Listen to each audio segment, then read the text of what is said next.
अगले दिन सुबह वह सब काम करके कॉलेज के लिए तैयार हो गई और अपने पिता का इंतजार कर रही थी। मूर्ति भी तभी ऑफिस जाने के लिए बाहर आए। उन्हें देखकर अनु अपने पिता के पास गई और पूछा, पिताजी, मैंने आपसे फीस भरने के लिए कहा था, क्या हुआ? उन्होंने कहा, मैं वही देख रहा हूँ बेटी, तुम्हारी माँ सारी तनख्वाह ले लेती हैं और जब मैं उससे पूछता हूँ तो वो कुछ कहती ही नहीं। मुझे समझ नहीं आ रहा कि मैं किससे कहूँ। तुम कॉलेज जाओ बेटी, मैं किसी तरह से कॉलेज आकर फीस भर दूंगा। उनके ऐसा कहने के बाद भी अनु को विश्वास नहीं हुआ। इतने पैसे अभी कौन देगा? वो सोचती रही और दुखी मन से बिना नाश्ता किए ही कॉलेज के लिए निकल गई। अगर अब फीस नहीं भरी गई तो वो मुझे परीक्षा नहीं देने देंगे। क्या करूँ, यह सोचकर वह बहुत देर तक क्लास में नहीं गई। बाहर बैठी हुई अनु सोच ही रही थी। फिर वह अपने प्रिंसिपल के कमरे में गई। उनके प्रिंसिपल कोई और नहीं, श्रेया और विक्रम के पिता महेंद्र जी थे। सर, उसने कहा कमरे में जाकर। हाँ, अंदर आ जाओ। सर, मैं फीस 2 दिन में भर दूंगी। अनु ने डरते हुए कहा। तुम्हारा नाम क्या है बेटी? उन्होंने पूछा। अनु सर। अनु, तुम्हारी फीस भर दी गई है बेटी। क्या सर? हाँ अनु, तुम्हारी फीस आज ही सुबह किसी ने भर दी। किसने सर? मुझे नहीं पता बेटी। उस समय यहाँ तुम्हारे क्लास के प्रोफेसर थे, उन्होंने कहा कि वे तुम्हें बता देंगे। ठीक है सर, अनु ने कहा और अपने प्रोफेसर के पास जाकर पूछा कि उनकी फीस किसने भरी। तुम्हारी क्लासमेट श्रेया ने भरी है, उन्होंने बताया। श्रेया ने? हाँ माँ, ठीक है सर, धन्यवाद कहकर अनु तेजी से क्लास जा ही रही थी, तभी श्रेया उसके सामने आ गई। फीस तूने क्यों भरी श्रेया? दोस्त का मतलब सिर्फ हाय बाय बोलना और कॉलेज में बातें करके घर जाना नहीं होता। ज़रूरतों में साथ देने वाले को ही दोस्त कहते हैं। तुम्हें अभी ज़रूरत थी, वो मैंने पूरी की। जब तुम्हारे पास पैसे होंगे तो दे देना, फिलहाल रहने दो। परीक्षा नहीं दोगी तो क्या करोगी? इसलिए मैंने भर दी, ठीक है? श्रेया ने कहा। इस पर अनु रोते हुए श्रेया को गले लगा लिया और कहा, बहुत धन्यवाद श्रेया। फीस भरे बिना मैं परीक्षा कैसे लिखती? मैं बहुत परेशान थी। Thank you so much Shreya. ओए, इस बात पर रोते हैं क्या? जब किसी की समस्या हल हो जाती है तो क्या करते हैं? अब ये रोना धोना बंद करो और हंसो। अनु ने श्रेया को छोड़ा, अपनी आंखें पोंछी और धीरे से मुस्कुराई। अब मेरी अनु अच्छी बच्ची जैसी लग रही है। अपना चेहरा धो लो और चलो लंच करते हैं। सुबह से रो ही रही हो, तुम्हें समय का पता नहीं चल रहा क्या? क्या पता श्रेया, मैं टेंशन में थी, मुझे समय का पता नहीं चला। चलो लंच के लिए आज मैं तुम्हें बुला रही हूँ। कैंटीन चलोगी या फिर मैं अपने भैया को बुलाऊँ? श्रेया ने हंसते हुए कहा, चलूँगी, चलो। दोनों ने लंच किया और उस दिन कॉलेज के बाद सब अपने अपने घर चले गए। विक्रम के घर पर विक्रम उस दिन कॉलेज से लौटने के बाद फ्रेश होकर अपने कमरे में था। श्रेया तभी उसके कमरे में जाकर कहती है, क्या बात है भैया, आज घर पर हो, बाहर नहीं गए? तुम्हें क्या है? विक्रम ने कहा, मुझे तुमसे काम है। अभी क्या काम है? पैसे चाहिए? किस लिए? मेरे पास जितने पैसे थे सब खत्म हो गए, इसलिए तुमसे पूछ रही हूँ। वाह, इतने सारे पैसे क्या किए? मैंने आपकी प्रेमिका की फीस भरी। सुबह कॉलेज में फीस नहीं भरने के कारण वह क्लास में नहीं जा रही थी और कॉलेज में रो रही थी। मैंने पता किया तो मालूम हुआ, इसलिए मैंने उसकी फीस भर दी। तब जाकर वह शांत हुई। ठीक है, मेरे पास नगद नहीं है, मैं फ़ोन पे कर देता हूँ, देख लेना, विक्रम ने कहा। मुझे एक और मदद चाहिए मेरी जान। 2 दिन में हमारे घर में एक फंक्शन है ना?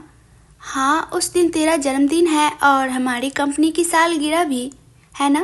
पिताजी हर साल इसे भव्य तरीके से करते हैं। हाँ, उस फंक्शन के लिए तुम्हें अनु को मनाकर यहाँ लाना होगा। उसने अपनी बहन के हाथ पकड़कर विनती की। अरे, वह कॉलेज की कैंटीन में भी नहीं आती, वह हमारे घर कैसे आएगी? वह वैसे ही बहुत डरी हुई है, इसलिए तुम्हें उसे किसी तरह मनाना होगा प्लीज़। विक्रम ने श्रेया की ठुड्डी पकड़कर पूछा। मैं वादा तो नहीं कर सकती, लेकिन मनाने की कोशिश ज़रूर करूँगी। अगर वह नहीं आई तो मुझे नहीं पता, मैं पहले ही कह रही हूँ, श्रेया ने कहा। तुम पहले उससे बात तो करो, अगर वह नहीं आई तो मैं कुछ और करूँगा, ठीक है? विक्रम ने कहा। ठीक है कहकर श्रेया अपने कमरे में चली गई।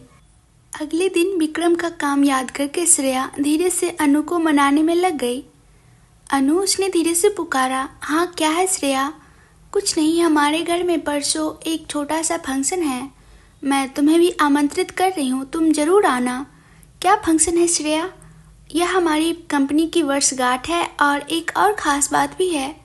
क्या है वो तुम्हें जब मिलेगा तब पता चलेगा। परसों कॉलेज मत आना, घर पर ही रहो और तैयार होकर मुझे कॉल करना। मैं तुम्हें ले आऊँगी। पर मुझे मेरी माँ जाने देंगी या नहीं? मैं तुम्हारी माँ को मना लूँगी, वो मान जाएंगी। तुम बस तैयार रहना, ठीक है? मैं आ जाऊँगी, पर मुझे जल्दी घर छोड़ देना। हाँ ठीक है बाबा, वैसे ही होगा। तुम बस आ रही हो ना? हाँ आऊँगी, तुम इतना कह रही हो तो मैं कैसे नहीं आऊँगी। Thank you baby. मेरी अनु कितनी अच्छी हो गई है, ऐसे कहने पर ही आ जाएगी। ठीक है, अपना नंबर दो, मैं माँ की मोबाइल से तुम्हें फ़ोन करूँगी। मेरे पास फ़ोन नहीं है। तुम किस ज़माने में जी रही हो? आजकल कोई बिना फ़ोन के रहता है क्या? ऐसे रहने के लिए किस्मत भी चाहिए श्रेया, मेरे पास वो सब नहीं है। मुझे अपनी ज़िंदगी की आदत हो गई है। ऐसे क्यों सोचती हो? तुम्हारी ज़िंदगी भी एक दिन ज़रूर बदलेगी, देखना। तुम अपनी माँ के हाथों की बंदी हो, तुम आज़ादी से उड़ने लगोगी। तुम्हें ऐसे घुमाने वाला कोई ज़रूर आएगा। मेरी किस्मत में वो सब नहीं है। मुझे पता है मेरी माँ मेरी शादी किसी दूसरी शादीशुदा या किसी बूढ़े आदमी से करवा देंगी। बस यही है, मुझे शादी पर भी उतना बड़ा उम्मीद नहीं है श्रेया। ऐसे मत सोचो, अनु तुम्हारी ज़िंदगी है, तुम जैसे पसंद है वैसे जीना चाहिए। तुम्हारी शादी तुम्हारी माँ की पसंद से हो, ये कैसे हो सकता है? तुम कब बदलोगी अनु? आजकल के ज़माने में तुम्हारी जैसी लड़कियाँ नहीं होती, पता है। सब अपनी ज़िंदगी जी रहे हैं, किसी के कहने पर कुछ नहीं करते। लेकिन तुम क्या हो? लोगों को देखकर सीखो कैसे जीना चाहिए। कब तक रसोई में पड़ी रहोगी? थोड़ा बाहर आओ, दुनिया को भी देखो कैसी है। क्या करूँ श्रेया, मुझे ऐसे ही रहने की आदत हो गई है। अब मैं नई जगह जाने से डरती हूँ, नए लोगों को देखने से भी डरती हूँ। मैं यही डर छुड़वाना चाहती हूँ अनु। इस डर को छोड़कर एक बार आगे कदम बढ़ाकर तो देखो, तब तुम्हें पता चलेगा ज़िंदगी कैसी होती है। ठीक है, जैसा तुमने कहा मैं वैसा ही करूँगी। ऐसे ही 2 दिन बीत गए। विक्रम का जन्मदिन भी आ गया। उस दिन सुबह ही वह परिवार के साथ मंदिर गया। एक दिन पहले ही कॉलेज में भी अपने जन्मदिन के बारे में बताकर सारे क्लासमेट्स को पार्टी के लिए अपने घर पर बुलाया था। मंदिर में विक्रम के नाम पर अर्चना, अभिषेक और सारी पूजाएं करवाने के बाद मंदिर में अन्नदान का भी आयोजन किया गया। मंजुला और महेंद्र जी द्वारा मंदिर में सारी पूजाएं होते होते दोपहर हो गई। घर आने के बाद विक्रम को उदास देखकर श्रेया ने कहा, क्या हुआ बर्थडे बॉय, आज तुम ऐसे क्यों हो? कुछ नहीं, विक्रम ने कहा। कुछ तो है, बताओ ना। तुम्हारी भाभी ने अभी तक मुझे जन्मदिन की बधाई नहीं दी है। क्या उसके पास फ़ोन है जो तुम्हें वो फ़ोन करके जन्मदिन की बधाई दे? और उसे पता भी नहीं होगा कि तुम्हारा जन्मदिन है? अच्छा, मुझे उसे एक फ़ोन देना है। मैं उसे एक बार भी बात नहीं कर पा रहा हूँ।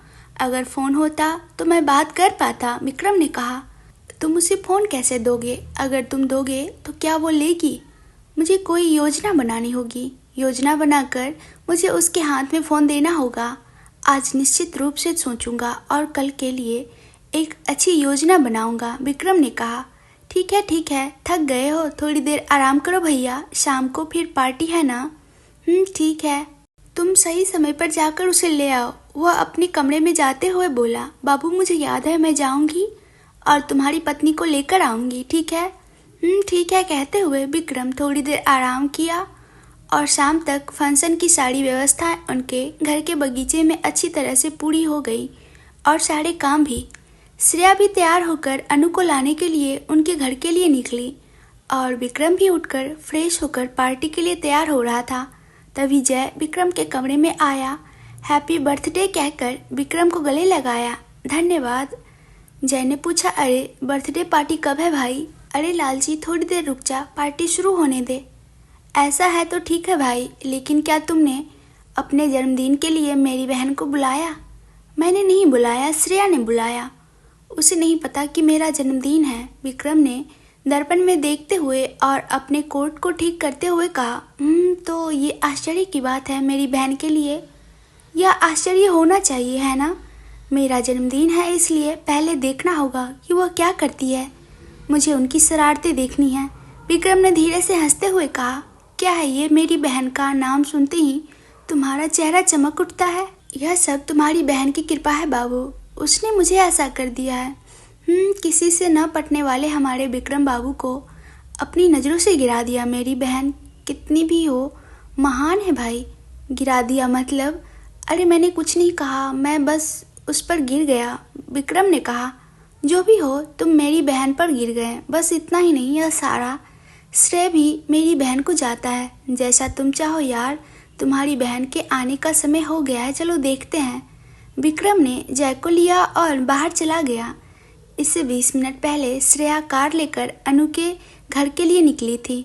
तभी श्रेया उनके घर आई और हॉल में बैठी रत्ना को देखकर कहा, हाय ब्यूटीफुल आंटी, आप कैसी है?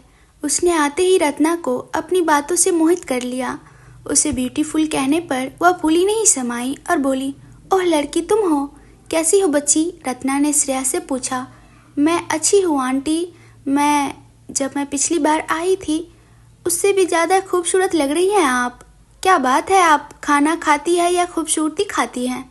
श्रेया ने रत्ना की तारीफ करते हुए कहा। इस बात पर रत्ना बहुत खुश हुई और अपने बाल को कान के पीछे करते हुए बोली, अरे नहीं बच्ची, मैं तो जन्म से ही इतनी सुंदर हूँ। ओहो, इनको सुंदरता नहीं बदसूरत और मंद बुद्धि चेहरा कहेंगे, श्रेया ने मन में सोचा, लेकिन ऊपर से हंसते हुए बातें करती रही। हाँ आंटी, अनु कहाँ है? दिखाई नहीं दे रही। कहाँ होगी बच्ची? यही कहीं कोने में बर्तन धो रही होंगी या रसोई में होंगी। उससे इस काम के अलावा और क्या काम आता है? रत्ना ने मुंह बनाते हुए कहा। हाँ, क्या उसे एक बार बुला सकती हो आंटी? हमारे घर में एक छोटा सा फंक्शन है, मैं उसे लेने आई हूँ, मुझे थोड़ी मदद मिलेगी। क्या उसे मेरे साथ भेज सकती हैं आंटी? प्लीज़, मैं उसे जल्दी वापस ले आऊँगी और यहीं छोड़ दूँगी। हाँ ठीक है बेटी, वह घर में रहकर क्या करेगी? बस खाती है और सोती है। तुम्हें मदद मिलेगी, इसलिए ले जाओ।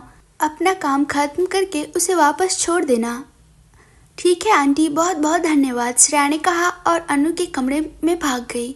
उनकी बातें दरवाजे के पीछे से सुन रही अनु श्रेया के आते ही हाय श्रेया कहा और देर हो रही है, फंक्शन के लिए जल्दी तैयार हो जा। तेरी माँ मान गई है तेरे आने के लिए। श्रेया ने उसे जल्दी से तैयार किया और अनु की साड़ी बांधी। उसने उसे एक सुंदर डिजाइनर साड़ी पहनाई, उसके बालों को खुला छोड़ दिया, कानों में थोड़े बड़े झुमके पहनाए और उसे सादगी से सुंदर बना दिया। अनु को लेकर बाहर आई और कहा, बाय ब्यूटीफुल आंटी, मैं अनु को वापस छोड़ आऊँगी। और एक पल भी वहाँ नहीं रुकी और अनु को लेकर कार में उनके घर के लिए रवाना हो गई। तुम्हारे घर आने पर हर बार उस मोटी को कोई काम नहीं होता क्या? वो हमेशा खाती रहती है, श्रेया ने मुंह बनाते हुए कहा।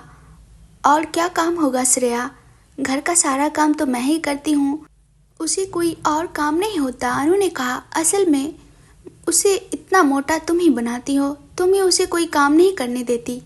खाने और सोने के अलावा वह क्या करेंगी? श्रेया ने कहा, छोड़ो भी, मुझे अब इसकी आदत हो गई है। अनु ने कहा, सब कुछ छोड़ दो, तुम कब अपडेट होगी? यह कहते हुए श्रेया अनु को लेकर उनके घर पहुंची। मुझे ऐसे ही रहना पसंद है श्रेया, मुझे बदलने की क्या ज़रूरत? मत बदलो, ऐसे ही रहो, पुराने ज़माने की अम्माओं की तरह हो तुम। तुम्हें बताकर भी कोई फ़ायदा नहीं, कितना भी करो बेकार है। यह कहकर श्रेया अनु को अपनी मम्मी पापा के पास ले गई। मम्मी डैडी, ये अनु है, मेरी सबसे अच्छी दोस्त। श्रेया ने अनु का परिचय मनोहर जी और मंजुला जी से कराया। अनु ने मनोहर जी को देखकर आश्चर्य से कहा, सर आप?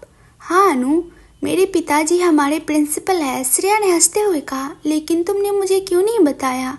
अनु ने पूछा, हमारे बीच कभी इस बारे में बात नहीं हुई। श्रेया ने उत्तर दिया, हाँ सही है। अनु ने मनोहर जी और मंजुला जी का आशीर्वाद लिया और पूछा, आप ठीक है सर? आप ठीक है मैडम? चिरंजीवी भवा बेटी। दोनों ने आशीर्वाद दिया और कहा, क्या मैडम सर? अंकल आंटी कहो। ठीक है सर, लेकिन थोड़ा समय लगेगा, अनु ने कहा। जब अनु उनके मम्मी पापा से बात कर ही रही थी तभी विक्रम वहाँ आया। कुछ देर उनसे बात करके अनु श्रेया के साथ घर के अंदर आ गई।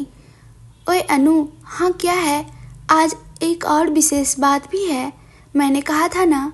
क्या है, पूछेगी नहीं? वैसे भी तू ही बताएगी श्रेया, तो मैं क्या पूछूंगी, अनु ने बोली। मेरी माँ तुझ में बहुत चतुराई है, सोचते हुए आज भैया का जन्मदिन है। विक्रम सर का जन्मदिन है? हाँ, उन्हीं का। अरे अगर तुम मुझे पहले बताती तो मैं कोई उपहार ले आती। तुम्हारा आना ही उसके लिए सबसे बड़ा उपहार है। और उपहार की क्या जरूरत है, बस जाओ और भाई को शुभकामनाएं दो। श्रेया ने कहा। तुम ही जाओ। ठीक है, मैं जाती हूँ, अनु कहते हुए धीरे से विक्रम की ओर कदम बढ़ाने लगी। विक्रम जो इस बात का इंतजार कर रहा था कि अनु कब उसके पास आएंगी, जब उसने देखा कि वह उसकी ओर आ रही है तो वह प्यार से उसका इंतजार करने लगा। अनु हल्के गुलाबी और सुनहरे रंग की डिजाइनर साड़ी में बहुत सादगी से तैयार होकर सुंदर लग रही थी और उसे देखकर विक्रम का मन उत्साहित हो रहा था। विक्रम सर। ओए पागल, तू कब आई? विक्रम हंसते हुए बोला, जैसे अनु अभी अभी आई है और उसे पता नहीं, ऐसे दिखावा करते हुए। मैं अभी आई हूँ सर, श्रेया मुझे लेकर आई है। आपके घर में फंक्शन है, लेकिन मुझे नहीं पता था कि आपका जन्मदिन है। जन्मदिन मुबारक हो सर, अनु ने कहा। सुबह से किसी के कहने पर उसे इतनी खुशी नहीं हुई थी जितने अनु के कहने पर हुई। विक्रम ने पूछा, अरे यार, मेरी गिफ्ट कहाँ है? अनु ने थोड़ी गिल्टी महसूस करते हुए कहा, मुझे सच में नहीं पता था कि आपका जन्मदिन है, वरना मैं आते समय कुछ गिफ्ट जरूर लाती। ओए ओए, तुम ऐसे मुंह मत बनाओ, मैं बस ऐसे ही पूछा था। तुम्हारा आना ही मेरे लिए बहुत बड़ा गिफ्ट है, मुझे और कोई गिफ्ट नहीं चाहिए।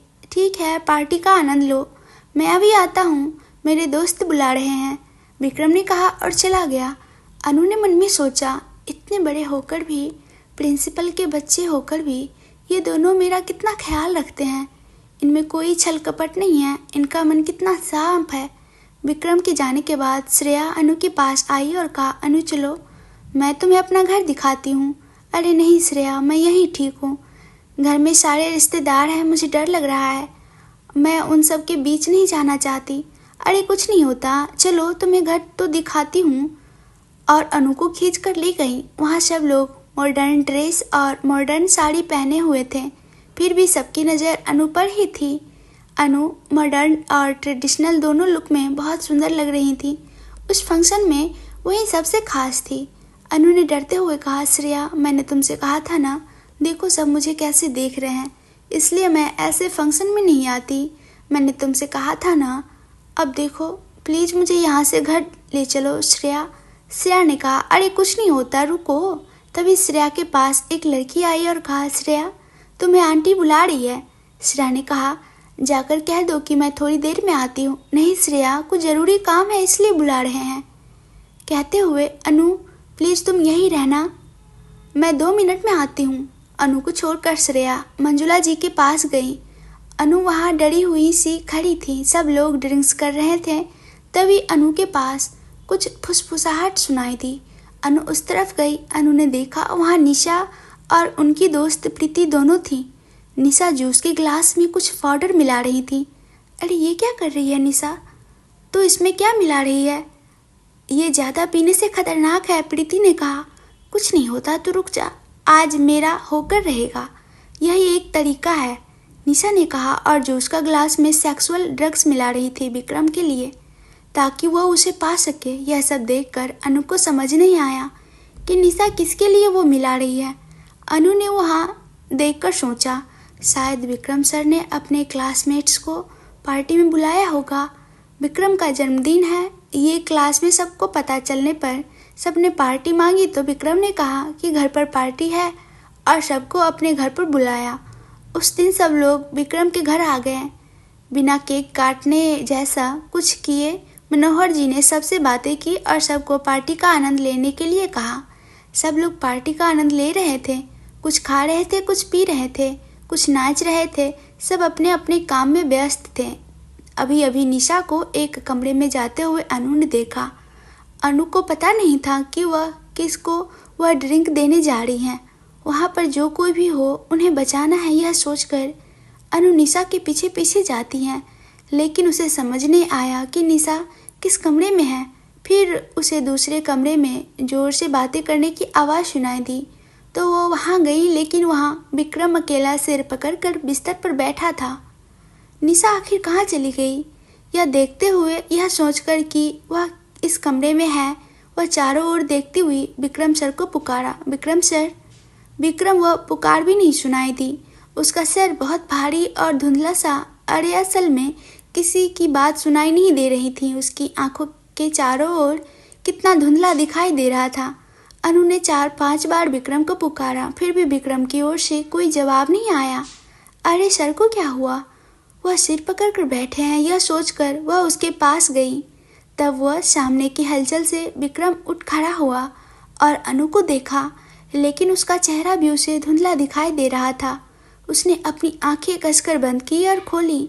अपनी आंखों को मला और देखा। अनु का चेहरा एक पल के लिए साफ दिखाई दिया और फिर से धुंधला हो गया। उसके अंदर गया ड्रग्स उसके शरीर में काम करना शुरू कर दिया था। उसकी नसें खींच रही थी और उसके हार्मोन्स उसकी बात नहीं मान रहे थे। अनु विक्रम के सामने आई और विक्रम सर कहने ही वाली थी कि विक्रम ने अनु के होठों को चूम लिया। उसकी हरकत से अनु हैरान रह गई। विक्रम सर छोड़िए कहती रही, फिर भी उसके अंदर के ड्रग्स अपना काम कर रहे। उसमें वासना के पंख फैल गए। उसके होठों को चूमने के बाद उसका शरीर और उत्तेजित हो गया और कुछ चाहिए कहते हुए विक्रम का शरीर उसे उकसा रहा था। अनु ने विक्रम को जितना पीछे धकेलने की कोशिश की, वह उसकी हरकत पर और मजबूती से उसके शरीर से लिपट गया। वह उसे छुड़ा नहीं पा रही थी। उसने कितनी भी कोशिश की, उसकी कोशिश बेकार हो गई। उसकी इच्छाएं की लहरें लिमिट को पार कर चुकी थी। उसने अनु को दोनों हाथों से उठा लिया और उसके होठों पर झपटा मारते हुए उसे धीरे से बिस्तर पर ले गया। फिर वह उसके ऊपर झुक गया। अनु उसके खिलाफ जाने की कोशिश कर रही थी, लेकिन विक्रम ने उसके दोनों हाथों को अपने हाथों से जकड़ लिया और उसकी सारी पोशाकें उतार दी। खुद भी वह निर्वस्त्र हो गया। लेकिन अजीब बात यह थी कि वह अनु पर जबरदस्ती नहीं कर रहा था, बल्कि वह उस पर प्यार बरसा रहा था। उसके हर स्पर्श में प्रेम झलक रहा था। भले ही उसका दिमाग होश में न हो, लेकिन उसका दिल जानता था कि वह ऐसा क्यों कर रहा है। शायद केवल अनु के लिए। इसलिए वह उसे बहुत प्यार से बाहों में समेट रहा था। वह अपनी आंखें जोर से बंद कर फिर खोलता और अनु की सुंदरता को निहारता। उनकी कोमलता विक्रम की मर्दानगी को चुनौती दे रही थी। उसके शरीर में एक अजीब सी गर्मी उठ रही थी। अनु ने उसे दूर करने की बहुत कोशिश की, लेकिन विक्रम के प्रेम के आगे वह भी पिघलती जा रही थी। अब उसे समझ आ चुका था कि विक्रम इस समय होश में नहीं है, लेकिन वह क्या करे, उसे कुछ समझ नहीं आ रहा था। उसके पास विक्रम की इच्छा को पूरी करने के अलावा कोई और रास्ता नहीं था। इसलिए अब उसने उसे रोकने की कोशिश नहीं की। सुबह क्या होगा इसका ख्याल छोड़कर उसने खुद को विक्रम को समर्पित कर दिया। क्या विक्रम को यह सब कल याद रहेगा या नहीं, यह बात भी उस समय उसके विचारों में नहीं आई। विक्रम ने जैसे प्रेम का युद्ध छेड़ रहा था ताकि वह उसकी हर अदा को जल्द से जल्द हासिल कर सके। वह उसे जितना बाहों में समेटता, उसकी इच्छा उतनी ही बढ़ती जाती। उसके शरीर की चाहत खत्म ही नहीं हो रही थी। वह बार बार उसे खुद में समेट रहा था। बिना किसी थकावट के सुबह होने तक यह प्रेम यात्रा के बाद विक्रम अनु की छाती पर सिर रखकर गहरी नींद में डूब गया। अनु के विक्रम के कमरे में आने से पहले विक्रम वॉशरूम जाने के लिए अपने कमरे की ओर बढ़ रहा था। तभी निशा उसके सामने आई और मुस्कुराते हुए बोली, हाय विक्रम, हैप्पी बर्थडे। विक्रम ने हल्की मुस्कान के साथ कहा, थैंक यू निशा, तुम यहाँ क्या कर रही हो? जाओ पार्टी एंजॉय करो।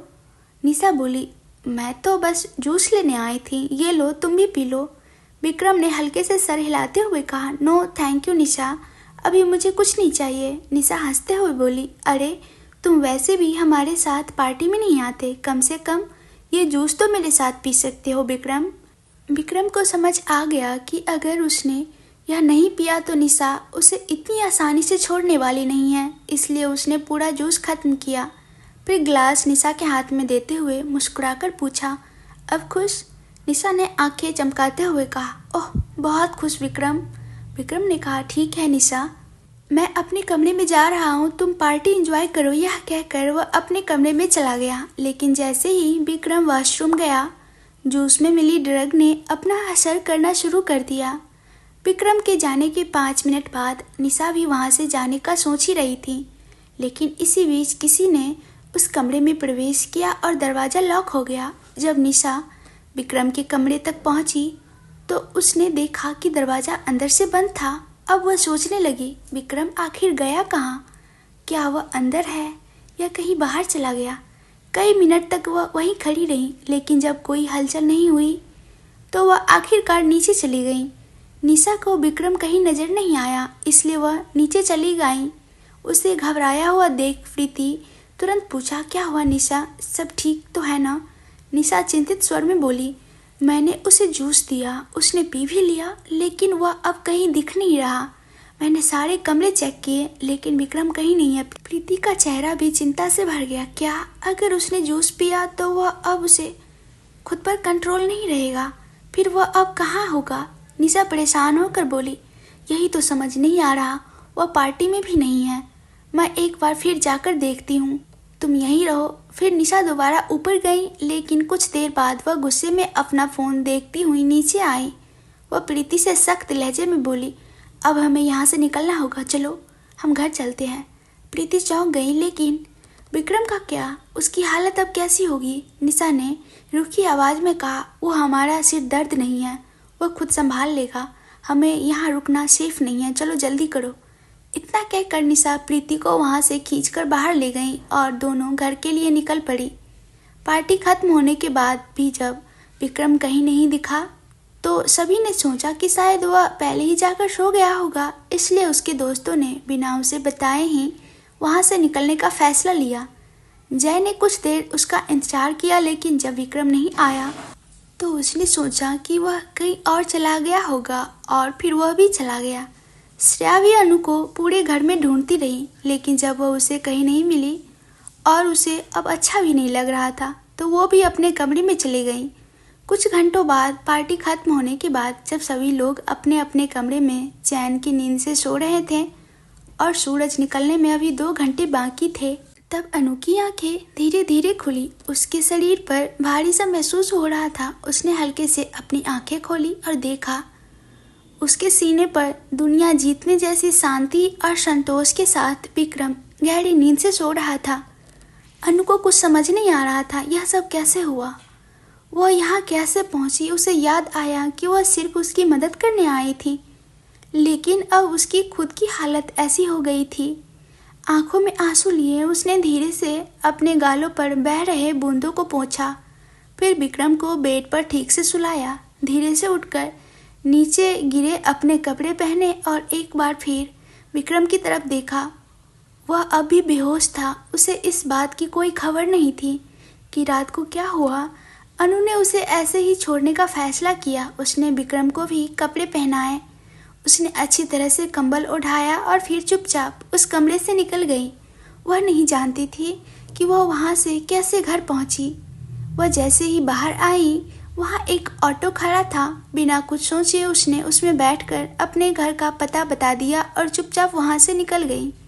घर पहुँचने के बाद सबसे पहले उसने स्नान किया। फिर जैसे ही पानी की बूंदें उसके चेहरे पर पड़ी, पिछली रात की सारी घटनाएं उसकी आंखों के सामने घूमने लग गई।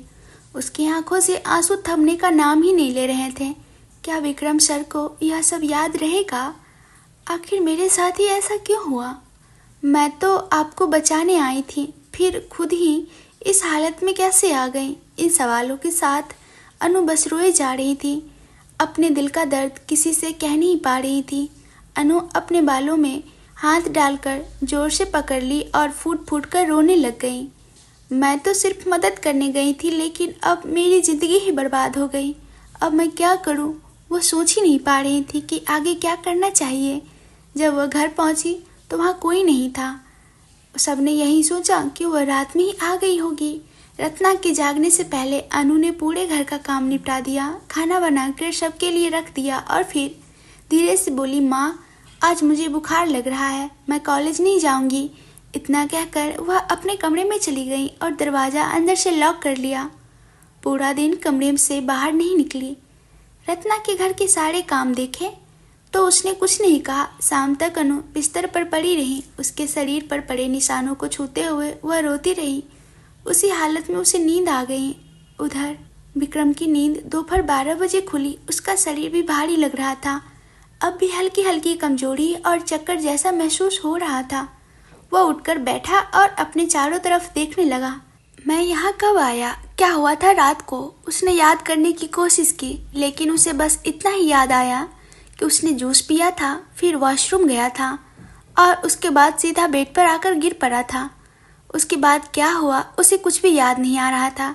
अजीब बात है, मैंने तो सिर्फ 2 पैग ही पिए थे, फिर इतनी बेहोशी कैसे छा गई? और अनु, वह इतनी दूर से आई थी सिर्फ मुझसे मिलने के लिए, लेकिन मैं उससे ठीक से बात भी नहीं कर सका। शरीर में अजीब सा महसूस हो रहा था, इसलिए उसने जाकर सबसे पहले गर्म पानी से नहाया। उसी समय श्रेया विक्रम के कमरे में आई। भैया, उसने विक्रम को पुकारा। विक्रम ने सर उठाकर उसकी तरफ देखा। श्रेया थोड़ा झिझकते हुए बोली, भैया, जब अनु यहाँ से गई थी तो उसने आपसे कुछ कहा था क्या? विक्रम ने भौहें चढ़ाते हुए, नहीं, मुझे कुछ नहीं पता। मुझे तो यहाँ तक याद नहीं कि मैं कब आकर सो गया। रात में किसी से ठीक से बात भी नहीं कर सका। श्रेया ने कहा, हाँ भैया, उसे यहाँ अच्छा नहीं लग रहा था। उसने कहा कि वह घर जा रही है। मैंने उसे थोड़ी देर रुकने के लिए कहा, लेकिन तब तक वह बिना बताए घर चली गई। विक्रम ने सर हिलाया। अच्छा, कोई बात नहीं, कल कॉलेज में मिल जाएंगी, वहीं बात कर लेंगे। फिर वह अपने दोस्तों के पास चला गया, लेकिन उसे अब भी पिछली रात की कोई बात याद नहीं थी। ड्रग का असर इतना गहरा था कि उसे कुछ भी याद नहीं आ रहा था। अगले दिन श्रेया ने भी सोचा कि कॉलेज में अनु से मिलकर बात कर लेगी, लेकिन अनु लगातार 3 दिन कॉलेज नहीं आई। श्रेया और उसकी दोस्त ने 2 दिन तक उसका कॉलेज में इंतजार किया, लेकिन वह नहीं आई। जब उन्होंने उसे कॉल करने की कोशिश की तो पता चला कि अनु का नंबर भी बंद है। अब श्रेया को चिंता होने लगी। अगर कल भी अनु कॉलेज नहीं आई तो मैं खुद उसके घर जाऊंगी। और अब असली कहानी की शुरुआत होती है।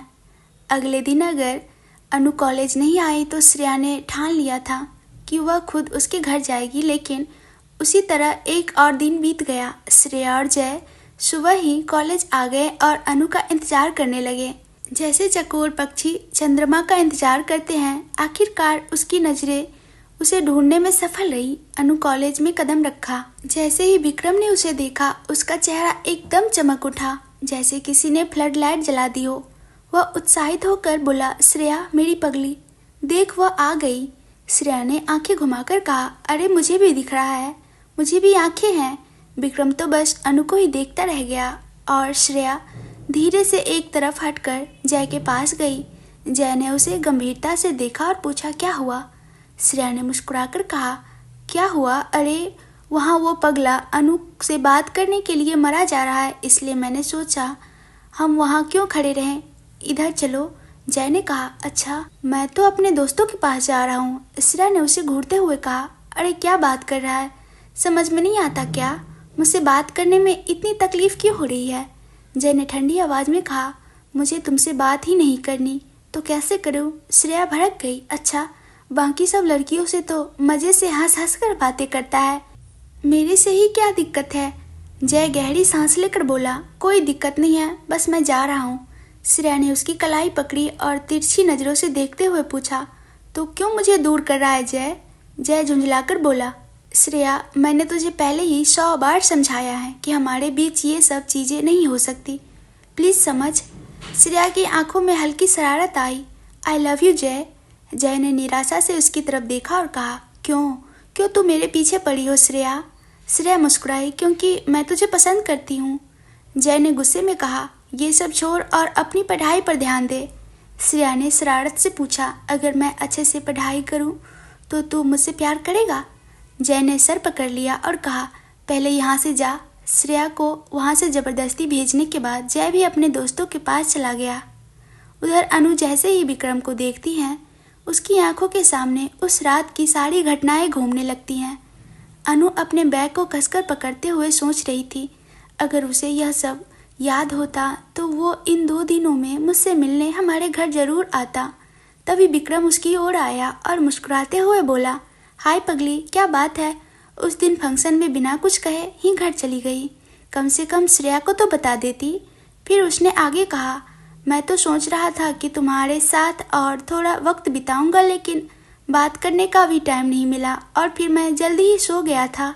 विक्रम की बातों से अनु को समझ आ गया कि उसे उस रात की कोई बात याद नहीं। उसकी आंखें दर्द से भर आईं, लेकिन उसने अपने आंसुओं को जब्त कर लिया ताकि विक्रम को शक न हो। विक्रम ने उसे गौर से देखा और कहा, अरे पगली, मैं यहाँ बोले जा रहा हूँ और तू कुछ बोल ही नहीं रही, क्या हुआ है? अनु ने अपनी आवाज़ को सामान्य रखते हुए कहा, कुछ नहीं सर, क्लास का टाइम हो गया है, मैं जा रही हूँ। विक्रम ने उसे रोकते हुए कहा, अरे मैं यहाँ बात कर रहा हूँ और तू जा रही है, कहाँ जा रही है? अनु ने बिना उसकी तरफ देखे जवाब दिया, सर क्लास का टाइम हो गया है। विक्रम ने फिर पूछा, ठीक है, लेकिन ये 3 दिन कॉलेज क्यों नहीं आई? अनु ने जल्दी से कहा, सर तबीयत ठीक नहीं थी, बुखार हो गया था, इसलिए नहीं आ पाई। इतना कहकर वो बिना रुके क्लास की तरफ चली गई, जबकि विक्रम उसे जाते हुए देखता रह गया। अरे ये क्या है? बात करते करते ऐसे चली गई, विक्रम ने सोचा। तभी जय विक्रम के पास आया और पूछा, क्या हुआ? कुछ नहीं, उसे बुखार आ गया था, इसलिए 3 दिन से कॉलेज नहीं आ रही थी, ठीक से बात भी नहीं की और चली गई। क्या अब तुम इसलिए परेशान हो कि मेरी बहन ने तुमसे बात नहीं की? हाँ यार, मैं 3 दिनों से उसका इंतजार कर रहा था और वो एक शब्द भी नहीं बोली। तुम्हारी बहन में घमंड बहुत है, एक बार वो मेरे हाथ लग जाए तो मैं उसका सारा घमंड निकाल दूंगा। इतना ही नहीं, मेरी बहन जब तेरे पास आएगी तो तू ही उसका पल्लू पकड़कर घूमेगा, मैंने कितनों को देखा है। नहीं यार, चलो क्लास चलते हैं। और दोनों क्लास में चले गए। अनु आई और चुपचाप श्रेया के बगल में बैठ गई। मैंने तुझे फ़ोन करने की सोची पर तेरे पास फ़ोन नहीं था, कम से कम आ तो गई। क्या हुआ, इतने दिनों से कहाँ थी? फंक्शन से बिना बताए कैसे चली गई? मुझे कितना डर लग रहा था, मेरा वहाँ मन भी नहीं लग रहा था श्रेया, इसलिए चली गई। अनु ने संक्षिप्त में जवाब दिया। सच बता, वहाँ तुझे किसी ने कुछ कहा था क्या?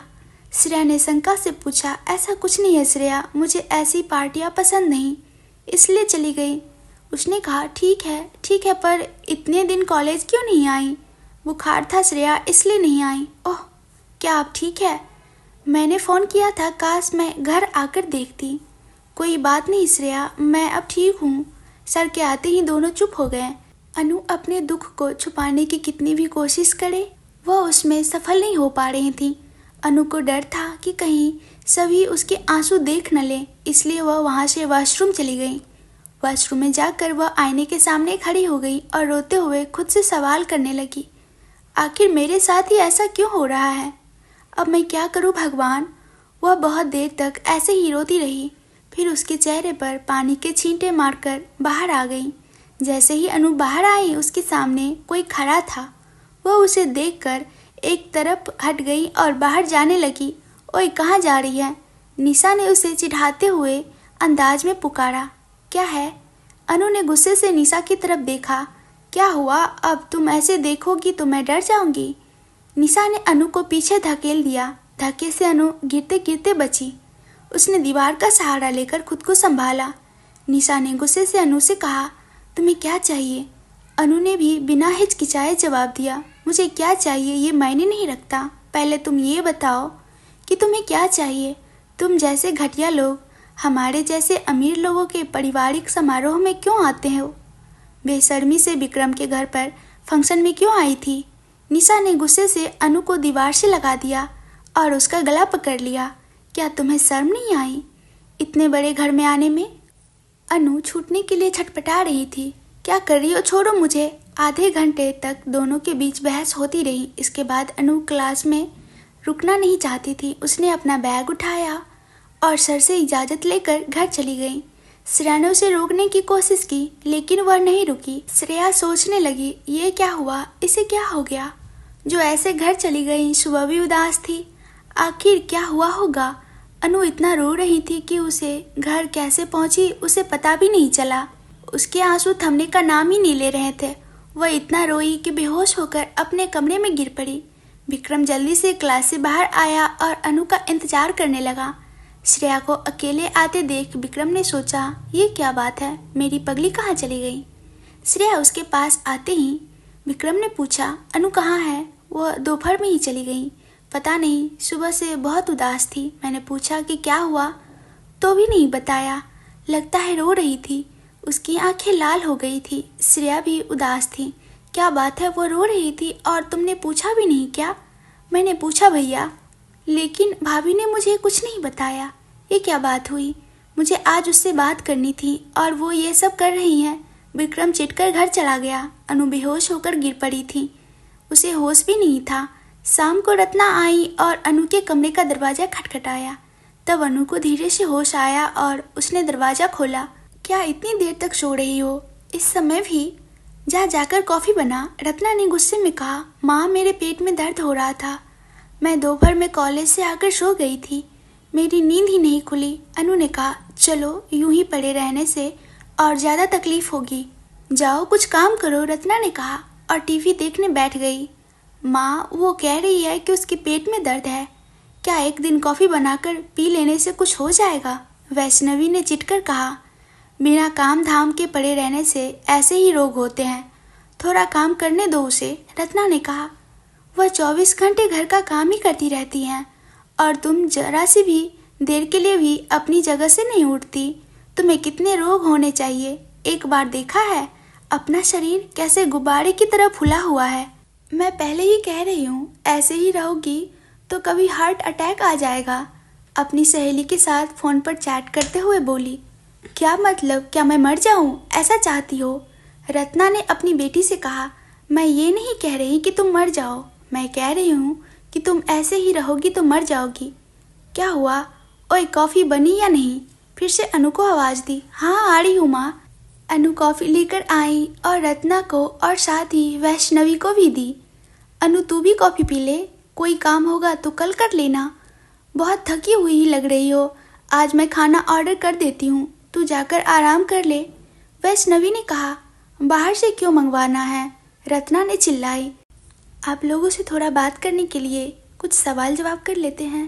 अगर आपने पिछले एपिसोड ध्यान से देखा है तो आप बता सकते हैं कि विक्रम ने अनु को पहली बार क्या कहा था।